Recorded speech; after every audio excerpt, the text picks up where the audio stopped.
she wakes up because of Holden's screams to his mom. She notices that the temperature has dropped and the power is out as she looks for Navarro, and she sees that the door is open. As she finds Navarro outside looking at Clark's dead body frozen in the snow, just like the scientist. Now Liz is clearly upset and she blames Navarro for allowing him to go out and cutting off the power, but you'll notice that Navarro only responded to not being the one to cut off the power, which to me implied that she did allow him to take his own life without stopping him. But the question is, why did he go outside and freeze to death? Did Clark willingly go out there to die, or was something supernatural involved to make him take his own life, or do we believe that Navarro helped him in this act? Honestly, I wish we could have saw what happened when Liz was asleep. Like, what was the scene that took place with Navarro as well as Clark? Now, we obviously find out later that she recorded his confession, but I wish that we would have saw the actual moment, because was Navarro in a blackout state? Did she not notice when he left the room? Or again,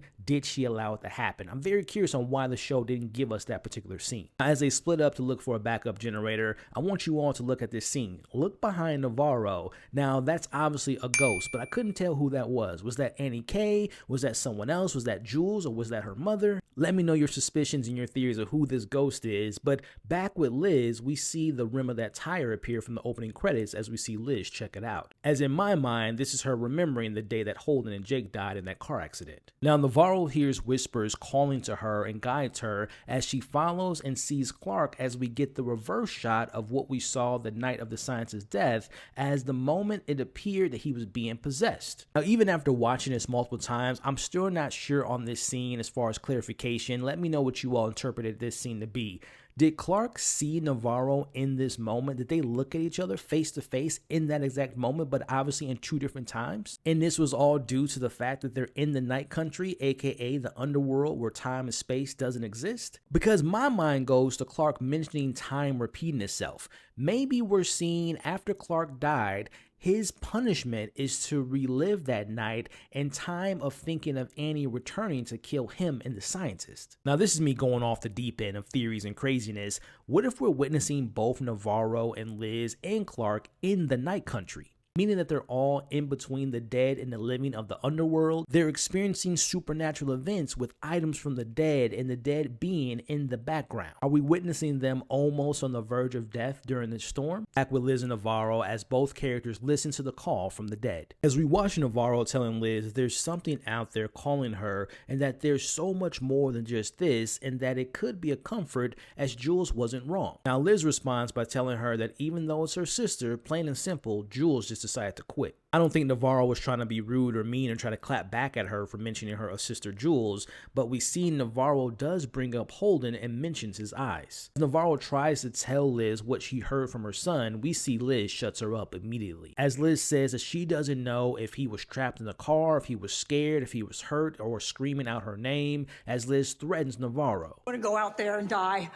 You want to follow your ghosts and curl up in a ball and die out on the ice out there? You go ahead, but you leave my kid out of it! I will rip you apart. I am not merciful.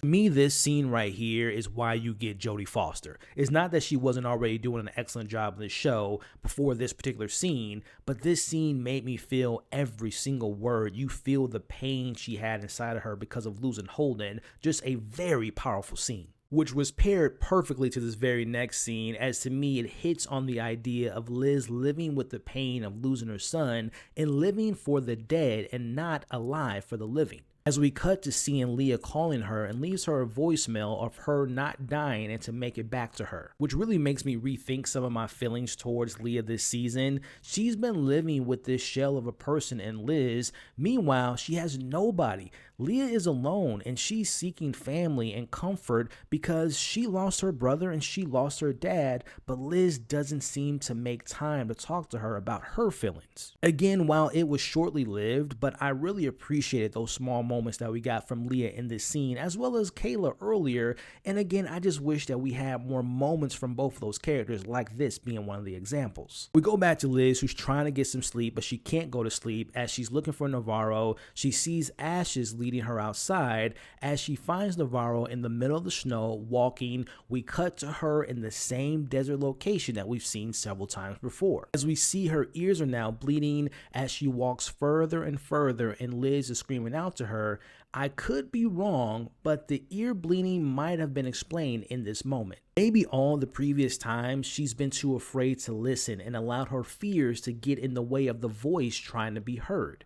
In those screams representing her fears or the voices telling her that she's sick or has a mental illness, but this time it's different. She literally pushes through and receives the message. As we watch her reach her hand out and she officially gets her name. I'll mention this in my trailer breakdown of episode 6, and we don't really get the answer at all in this episode, but whose hand was reaching out to Narravo? Now, to me, it can either be her mother's hand. Now, even though we saw a shot of her mom hand point at her, and I don't notice any tattoos on her hand, but who's to say that she didn't get any later down the road when they got older? Or maybe it could be one of Narravo's ancestors that's giving her this name. Either way, this was a very important moment for this character, a moment she regret of losing her mom and not knowing her name until now. Now, while Narravo gets that revelation, we cut over to Liz as she hears Holden screaming her name, and she looks down on the ice and believes that as she's seeing him, she proceeds to bang on the ice and falls into the water, and just when it appears that she's about to die, we see Narravo pulls her up and saves her. Now back inside, we cut to seeing Liz walking towards the car accident that killed her son and her husband,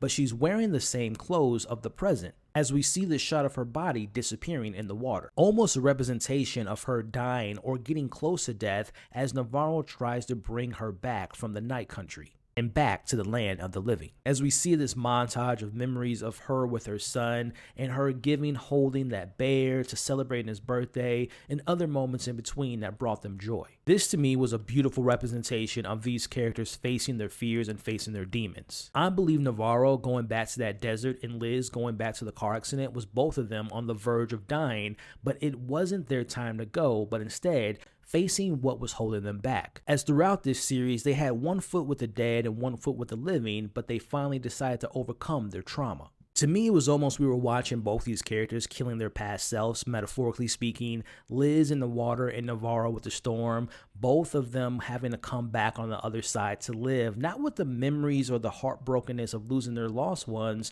well, at least not at the moment, right? Because inevitably we all die, but instead live with the memories of the ones they lost and carry on the experiences they had with the ones that they cherished the most. Now again, I absolutely love how they played this out, but I will admit before moving forward, I understand the subtext in Narravo in the desert area and that being like PTSD for her, but I really wish that we saw the event of what actually happened in that moment, but also what exactly did her partner tell her besides listen. But again, I get it. Sometimes you don't need to see every little detail. For example, we didn't see the actual car accident, what happened to Holden and Jake. We just understand that this was a traumatic moment for Liz, and the same thing could be said about Narravo. As Liz is awake, she asks Narravo what did Holden say, as Narravo tells her that he says that he sees her, and she covers one of Liz's eyes. If it wasn't already clear that the supernatural being a very important part of this story, this scene to me was the definitive answer. Because how else would you explain how Narravo knew that detail that wasn't shared with her between her and Holden? As we see Narravo holding Liz, and she lets her emotions out for the first time this season about her loss and sharing it with someone else. We see Peter breaking the ice, and this is cut between seeing Hank back from when he broke the ice to save his son Peter, now making the narrative connection of him being saved by his dad, only for years later the son is burying him after taking his life. Now Rose tells Peter not to look as she's preparing the body so it doesn't float in the water. As Rose tells him to finish what he started and close the door,